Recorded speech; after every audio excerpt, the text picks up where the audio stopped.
Okay, welcome. I have a roaring fire going next to me, so you might hear that. It's definitely got chill in the air where I'm at now. And so rather than turn on the heat, I just made a fire because I like making fires and being with fire, which is a perfect segue to our. Can you guys hear me okay? Yeah. To our talk for today, which will be really focused on the mind, which is associated with the fire element. Ooh, warm where you are. And the title to today's session I called That Tyrant Mind, or in my provocative little thing that I try to write to get you to come live. I said, how to escape a tyrant. And, as I'm sort of thinking on these things and creating, I looked up the definition, and a tyrant is an oppressor. And it's something that a lot of my teachers have, a word that my teachers have used for the mind a lot before. And it's sort of helped me to, again, like I've talked about before, and I'll talk about again, sort of develop a little bit more space between myself and the happenings up here, because what goes on in my thought world or in my mind, it was quite a relief to in a way have some space from that, as in that I don't identify as that those thoughts are me. Those thoughts happen, right? And as we're starting to practice things like breath work and meditation, what we're trying to do is create a container so that we can start to witness and work with the mind. And so the mind is not a bad thing, but it is impressionable. And if in your past you have ever had an outward tyrant, like a real fucking tyrant in your life oppressing you in one way or another, which I have, and it's not uncommon for people with power to be oppressive. We swim in that water. In my case, I could talk about it a little bit more easily, and maybe even have some jokes if I talk about these really shitty basketball coaches I had one time. I had a lot of shitty basketball coaches, but in college, I had some serious tyrants, some oppressors, some people that wanted to control my every move. And those oppressors, those external oppressors, they had my life force for 5 years, not 4 years, 5, right? Because I redshirted so that I could even stay and be oppressed by them for longer, because I was under the influence of their oppression so thoroughly that I didn't even realize that I was being oppressed. I thought this was like how it would go. I thought they were going to turn me into a player, the best player I could be, right? I was already a player, but they were going to turn me into, an all-conference player they were going to help me get to the WNBA, which was my goal at the time, right? So they were going to push me in a good way. And I trusted that in a naive way at the time. And so I gave over quite a lot of power to them, both externally and internally. And then one day came, I fucking graduated. There was an end date, right? thank God. But the oppression didn't really end there. Their tyrant run of my life didn't stop there. I went and played professionally for a year, and really without a lot of help or support to get there. I played in Europe, but I didn't make it to the WNBA like I wanted. But I did get to play 1 year professionally, despite those tyrants, not because of them. And then I played 1 year, and then I got a call from one of those coaches that was saying, "Oh, you can come and work for me. You can be a strength coach under me." And I had this sweet gig. I was, practicing 3 days a week, playing a game on Saturdays. It wasn't the WNBA, but it was pretty cush. I had a couple of side gigs where I walked dogs and substitute taught. I made it work, and I was getting to, play for a living, which was what I wanted to do for as long as I could. And despite not being under that oppression anymore, I went and I gave that up, and I went and I had to get a real job or get my master's in business, and I went and I worked under one of those coaches again. And you know what, guys, it didn't go well. Didn't go well at all. And I continued to be oppressed, even though I was mostly ignored.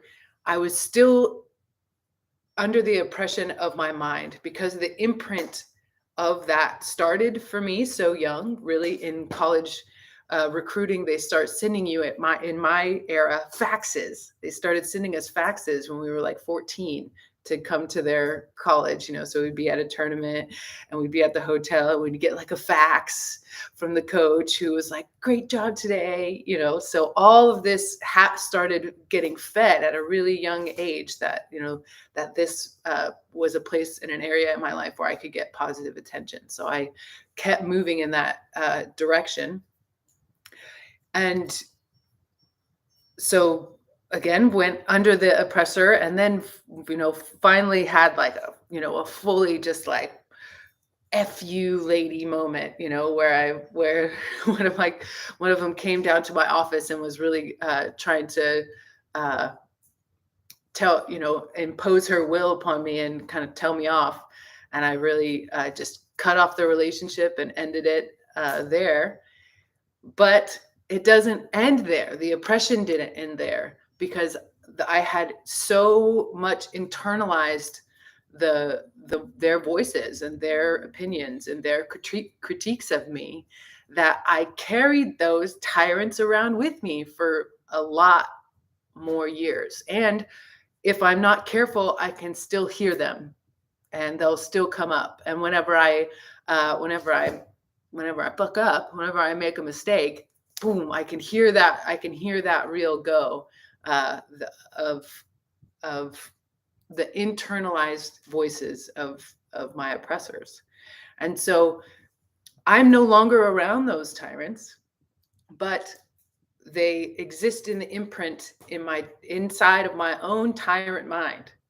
And so the practices of breathwork and meditation, and if we were to keep going together, of asana and of dharana and dhyana, the all of the limbs of yoga that you're learning about in the challenge, become a pathway to begin to see the workings of our mind more clearly, to be able to perceive sort of this imperceivable pattern in a lot of ways, if we're not creating some conscious corralling.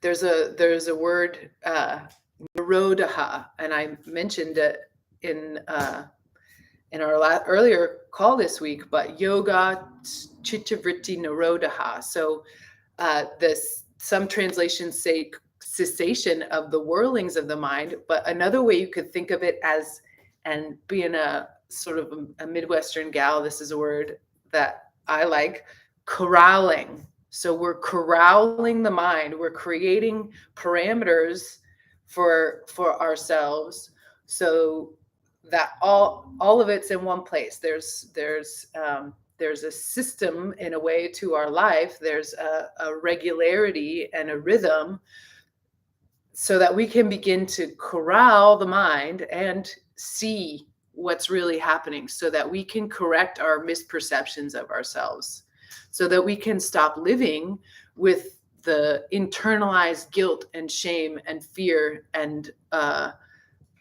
all of those things that come from having had experience of external oppressors. Now we're holding them, and now we're doing the work for them, right? There no longer needs to be this external oppressor. We're out of that situation. Or even if you're not out of that situation, it keeps it perpetuating, makes you feel like that's what is supposed to be and what you deserve, right? Because of the cycles of trauma and how it works. So we're looking to escape our tyrants, right? We don't want to be under their oppression anymore. And so there's a getting them out of your life and the actual physical, but then there's dealing with the aftermath, and there's the healing process of that has to take place, or else you'll find another oppressor. You'll move right into a very similar situation with just, a different outfit, or different hairstyle, but very similar, So the work that we're doing in yoga therapy is to build and create this rhythm of life and these practices that create smaller and smaller areas for you to corral the mind. So in an individual practice session, that's a way that you're corralling the mind, right? And we've talked about it in other ways, like you're trying to make this space for your fire to exist, so you can see how it burns. When it burns bright and too hot and overwhelmingly aggressive, and when it's too dull and low and barely holding any heat or able to stay lit. So we're trying to be able to have this space to look at the fire of the mind and observe what it's doing. And then we have to sort of begin to learn to report in a way that isn't identified, right? So that I can report that my tyrant mind is feeling a sense of betrayal. I can notice a pattern and feel that there's this outward betrayal happening all the time. And then I can start to use the relationships and the ways that I'm feeling in my relationships as a mirror for beginning to look at where the real tyrant and the real oppressor and the real betrayer is. And that is within my own actions and how I'm choosing for my life. Because in our context, full self-responsibility has to be a certain part of the starting point for us to start to really be able to move forward and heal using the tools of yoga and Ayurveda, using their methodology and applying it towards our contexts in our individual lives. So in these calls, if and when you can show, there's opportunities for these reports to be able to say, man, this is what's going on with me. This is the resistance I'm meeting in my practice, or this is what is showing up repetitively in my thoughts during practice. So there's three main ways that your mind is going to sort of show up. The mind has its purpose. It helps us to do tasks, and often there is thought required to do the tasks that are in front of us. But more often than not, our thoughts are repetitive and completely unnecessary and oppressive in a way. They're telling us a story that we're living by. And so to begin to look out for the ways that your mind is pulling you out of presence through conflict, through confusion, and through contradictions. So the the ways that your mind will create this sort of chaotic environment that doesn't allow you to follow through with the things that you mean to take action in your life in the way that you mean to. And in our context, we could use the practices and the challenge as a way to think about a possible situation where there is a, a contradiction. So you signed up for the challenge, right? You want to do a breath work and meditation practice on some level. That must be true, right? Put in your email, put in your name, like whether you paid for it or not, however much you invested your time and attention into it. So part of you wanted to. And then, then there's the doing of the thing, right? So signed up for some advice. Man, I want to be consistent with my breath work and meditation practice. Let me find an expert on this, somebody who's done this over and over again and seen how it can be difficult and seen what makes it more successful so that I can get the support I need to do it. And then the life thing happens and a bunch of other stuff besides doing the breath work and meditation challenge happens, let's say. And if not now, then maybe at some point, if you're able to really stay consistent now, you can just watch out for what is it that gets you off track.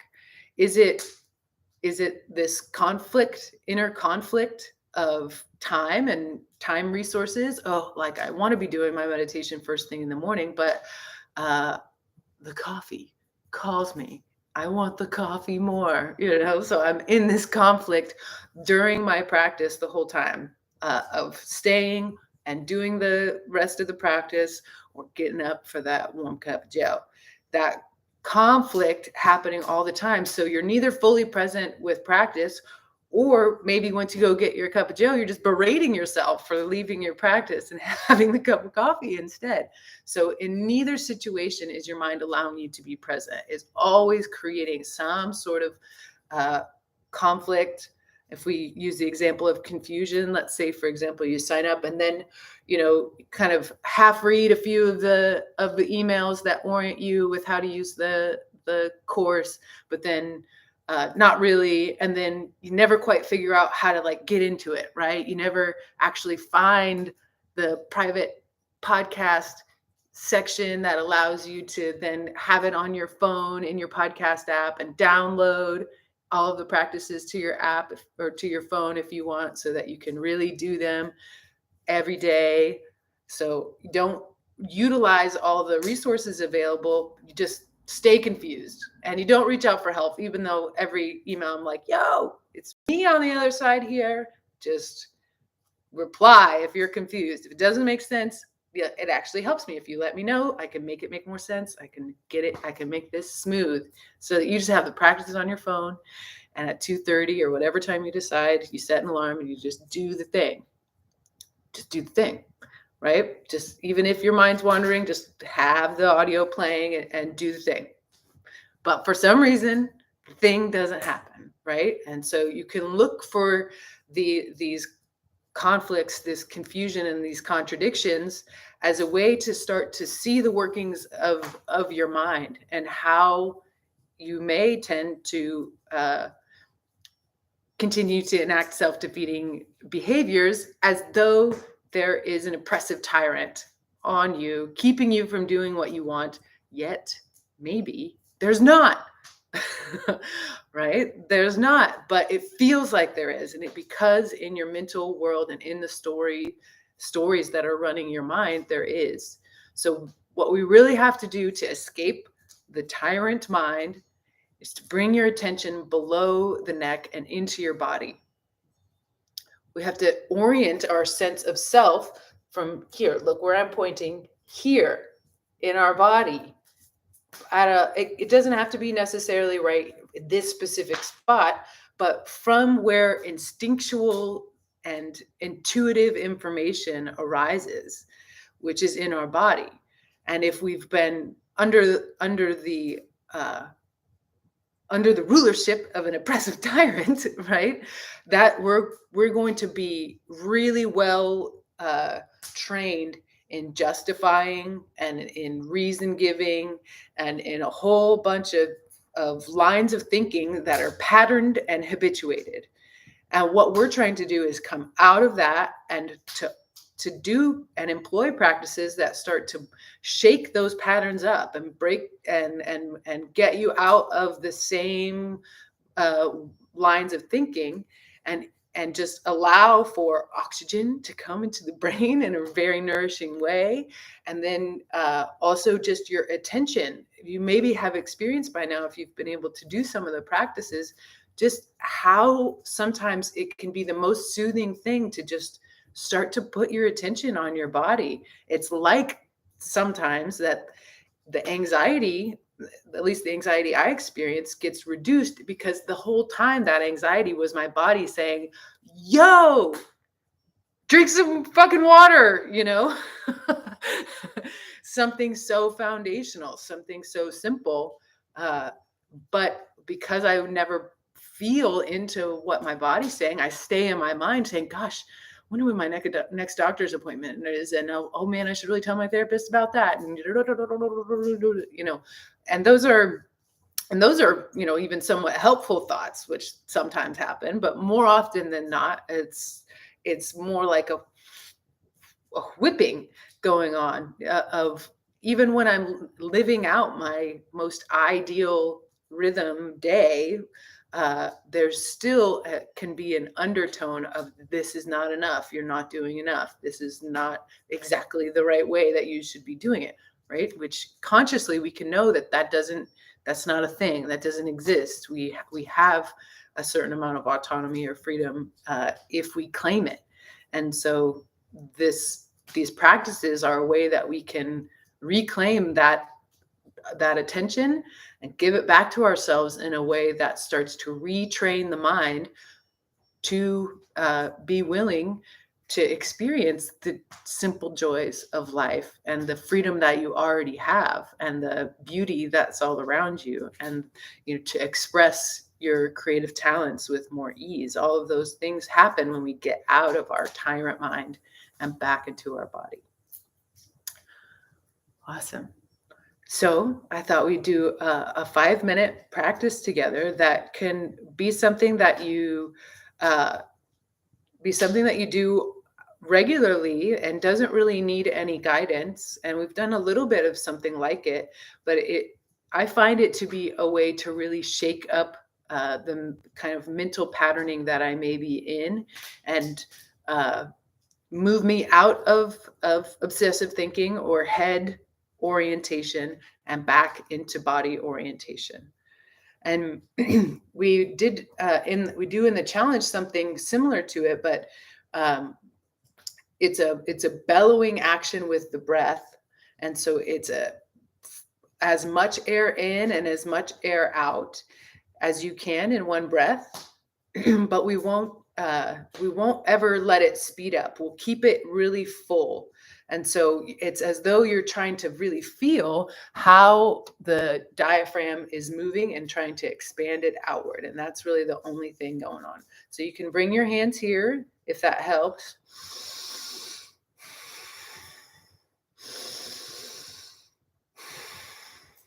And bellow.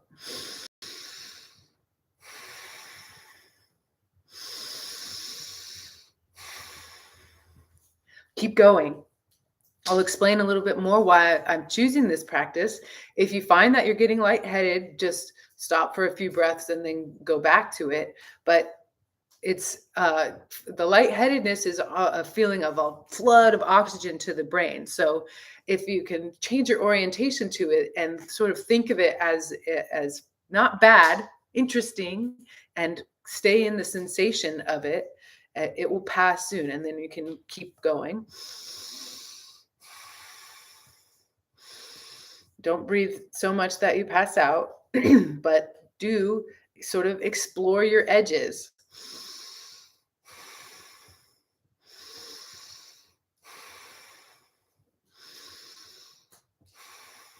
If it feels better to breathe in or out of your mouth for a few repetitions, you can do that, but try to come back to the nose.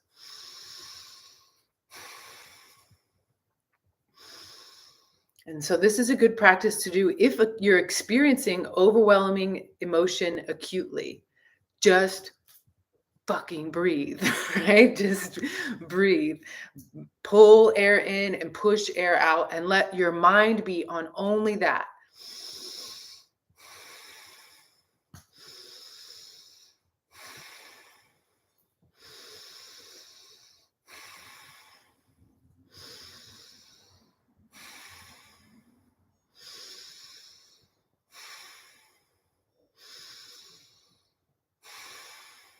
Keep going.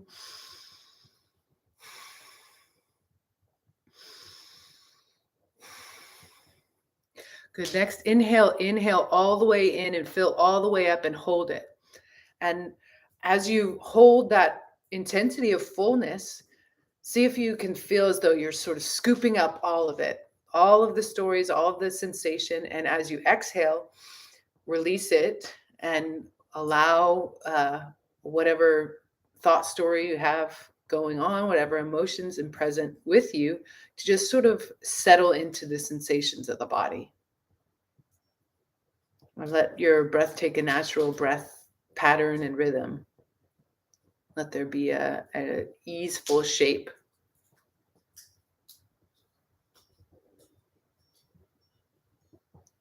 And let your attention come to your sense of hearing. In my environment, I can hear the fire and the wind chime. What do you hear?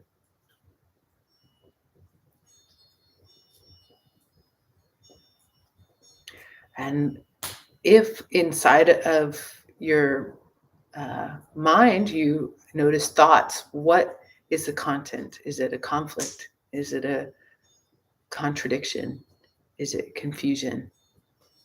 And just write that down. Write down what it was, which one, and what the content was. And I carry a little notebook around with me everywhere so that I can start to track this madness, write it down. And as I start to notice it and see myself writing down the same thing again and again, it just fades away. So our attention and our conscious awareness of a pattern is ultimately what's going to make it go away, free us from it. So then we have a few less tyrants to deal with, and bit by bit, day by day, through taking this action of making whatever the mental content you have going on conscious, can start to get the benefit of your own attention in the body.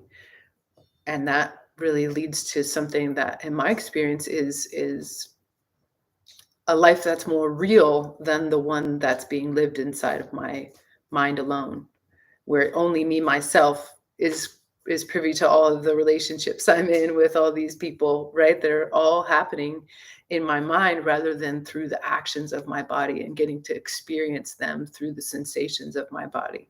And so we return to our own senses, and we begin to be willing to know the truth about ourselves, whether that be that, at one point in our lives, we were a survivor of abuse, and that sometimes that shows up in different ways in my life now, but I got me inside of that. I hold myself inside of what happens as a result of these things. I'm no longer in a pattern of blame or self-betrayal because I'm reenacting the same thing, because now I'm fully responsible for how this shows up in my life, and I'm no longer a victim.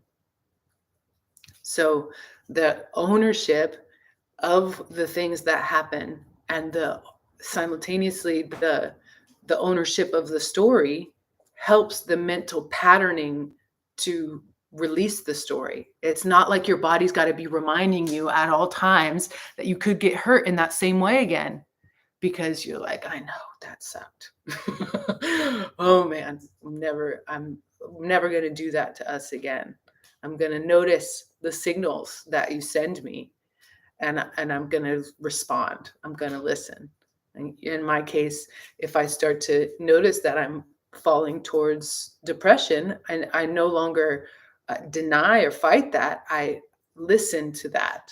I listen to that feeling. So it's not that the deep patterning that may have come to you from a very young age, even pre-birth, can necessarily be done away with altogether, but you can hold it in a different way. And by you holding it in a different way, it starts to create corrective experiences in your life that allow for new brain patterns to happen.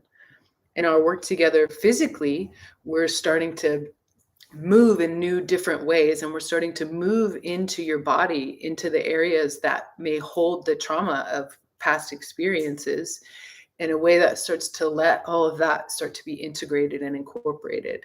And it's a trauma-informed approach, because we take it step by doable step according to you and what's coming up for you and your body.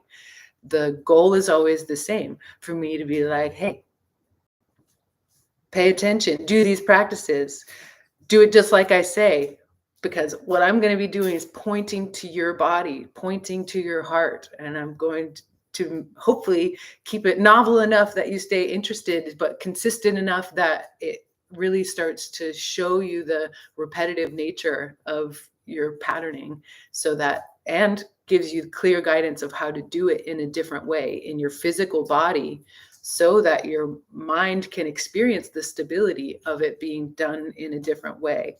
And we do bilateral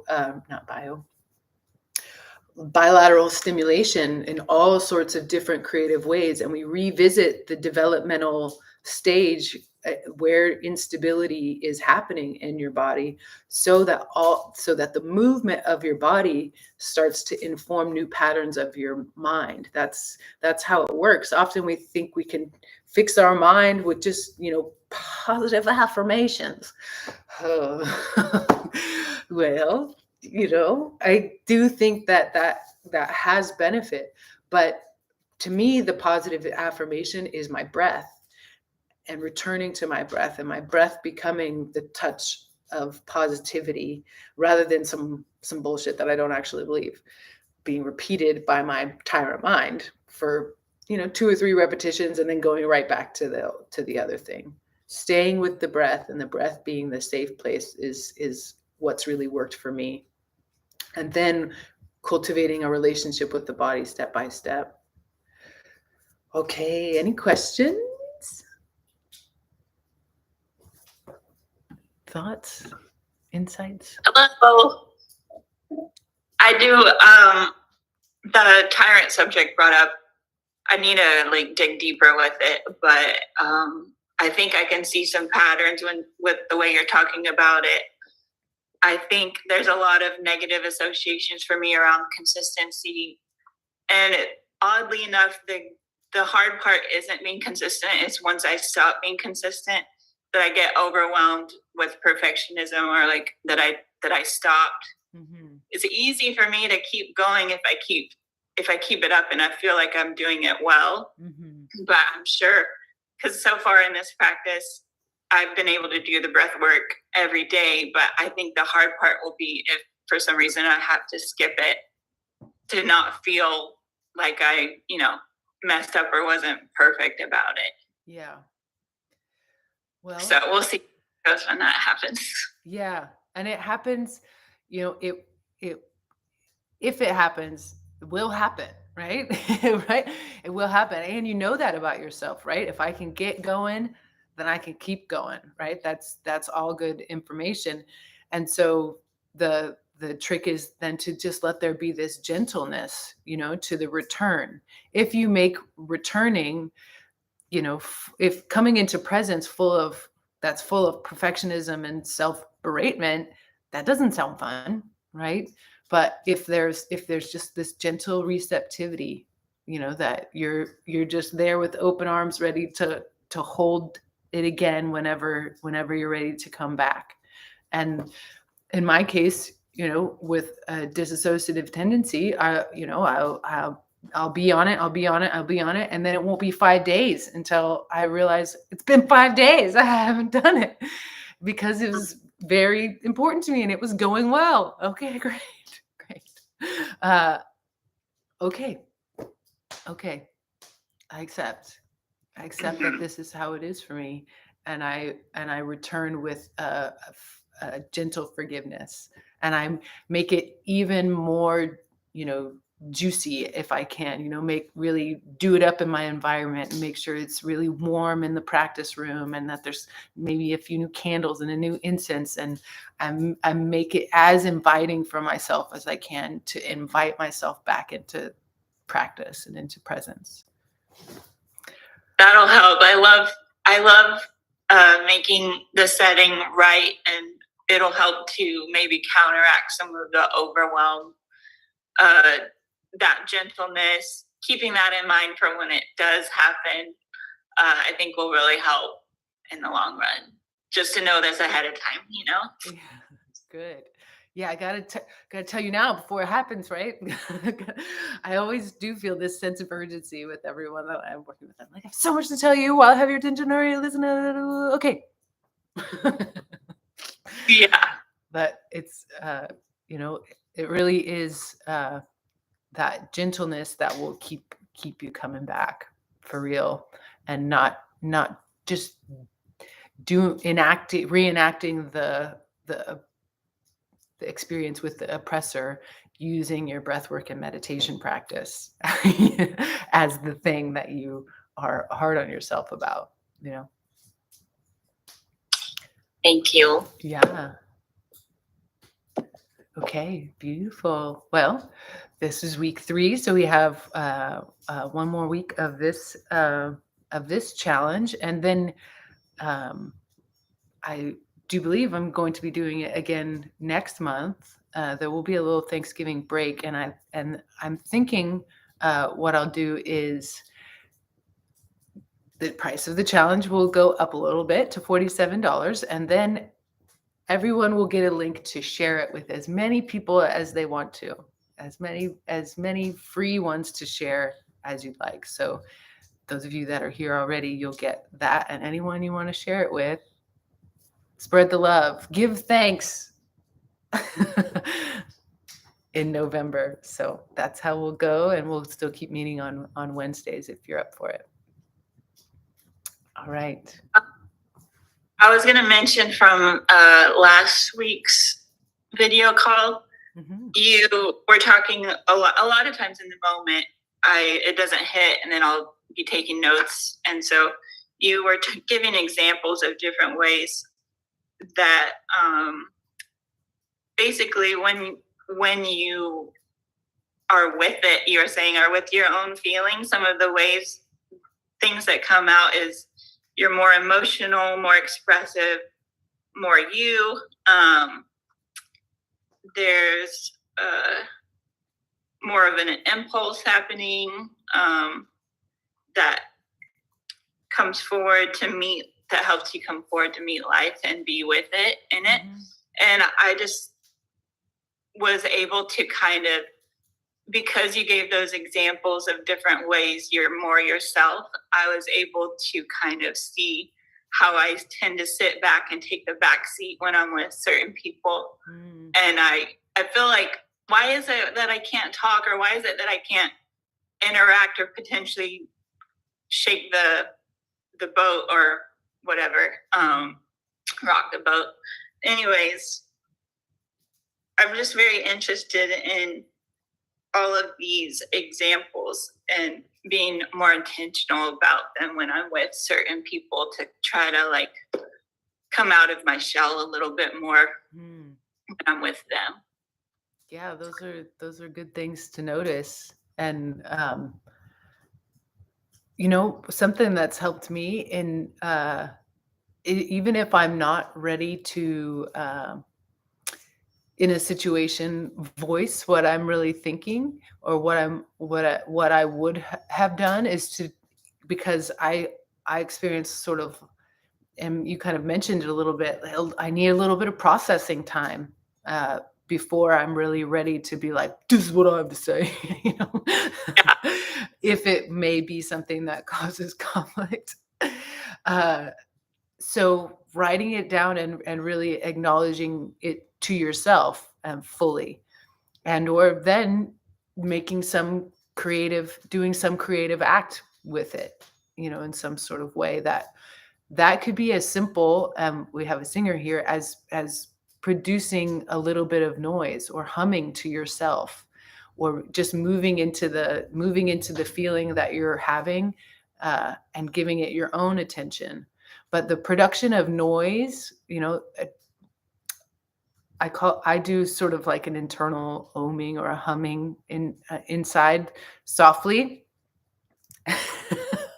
It's a conscious thing. It's not an unconscious thing, because there's often, if we have been suppressing ourselves, blocks in the throat area. And so singing or producing noise in any way helps to clear that blockage. So I humming or whatever, or just singing as loud as you want in the car after it's over can help with that, to get it to happen more like you're saying, like in the moment, whenever it's like, yes, instead of being like afterwards, like that would have been the perfect thing to say. You like said it. And uh-huh. yeah, cool. Thank That's you. cool. That's Yeah. very helpful. I like those little tangible things that can help.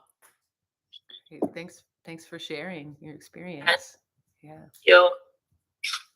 All right. I'm gonna end this.